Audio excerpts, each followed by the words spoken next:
1200 balles. Voilà, c'est le prix qu'un intermédiaire, va prendre en commission sur la vente, de ta caisse. Donc attention, j'ai bien dit, moyenne, hein, sur, des voitures un peu atypiques ou des grosses caisses. En tout cas, ça peut être plus, même bien plus. Mais voilà, 1 200 €, c'est la moyenne que tu vas trouver chez quasi tous les prestataires, les franchises, et compagnie. Comment il va faire? Bah, c'est simple, en gros, il va sortir, un peu le prix de marché. Il va, prendre en compte aussi, l'état mécanique, carrosserie, ton historique d'entretien, si elle est importée, pas importée. Enfin bon, que des trucs, habituels. Admettons que le prix de marché, par rapport aux qualités de ta bagnole soit de 10 000 balles, et bah, il va te proposer, 8 800 € net dans ta poche. Bien évidemment, il faut que ton CT ait moins de 6 mois. Si ta bagnole est plus de 4 ans, il faudra que tu le passes juste avant la vente officielle. Et puis que ta voiture soit un minimum clean, sinon bah, il ne voudra pas forcément s'occuper de la vente, ce qui est tout à fait normal si c'est une croûte. En attendant, eh bien, tu continues à rouler avec ta caisse. Il y en a certains qui vont aussi te proposer du dépôt-vente physique. C'est un petit peu moins courant, mais c'est aussi possible. C'est le même principe, sauf que la voiture ne rentre pas chez toi. 1200 balles pour ce service.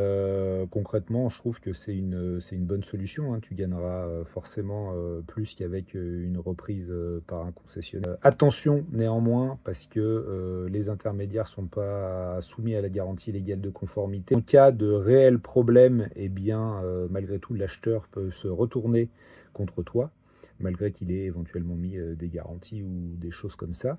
Mais il faut que ça reste dans un coin de ta tête, ce qui n'est pas le cas, bien évidemment, si tu fais une reprise avec un pro. En gros, toi, de but en blanc, tu n'as rien à payer. Il faut être prêt à se dire que tu vas céder ta bagnole 1200 balles en dessous du prix du marché. Et lui, directement auprès de l'acquéreur, en fait, il va gratter quand même un petit peu de marge, hein. Des frais de mise à la route, donc toutes les conneries habituelles, lavage, garantie et compagnie.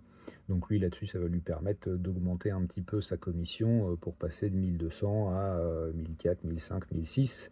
Ça dépend comment il fonctionne. Ce qui est pas mal, c'est qu'en passant par ce service, bah, tu pas grand-chose à faire, à part rester près de ton téléphone au cas où il y ait un rendez-vous avec un client qui soit très chaud, ou éventuellement pour la finalisation de la vente. Donc en attendant, tu vas faire du sport ou du tricot, c'est toi qui décides. Donc bah, ce service bien rodé, qui est pour moi tout à fait valable. Voilà ce que je peux vous dire sur les petits secrets des intermédiaires de vente. Attention, ils ne travaillent pas tous de la même façon et ça fera l'objet de plusieurs autres petites vidéos. Surtout, dis-moi ce que t'en penses. Tu penses à liker, à t'abonner. Allez, ciao!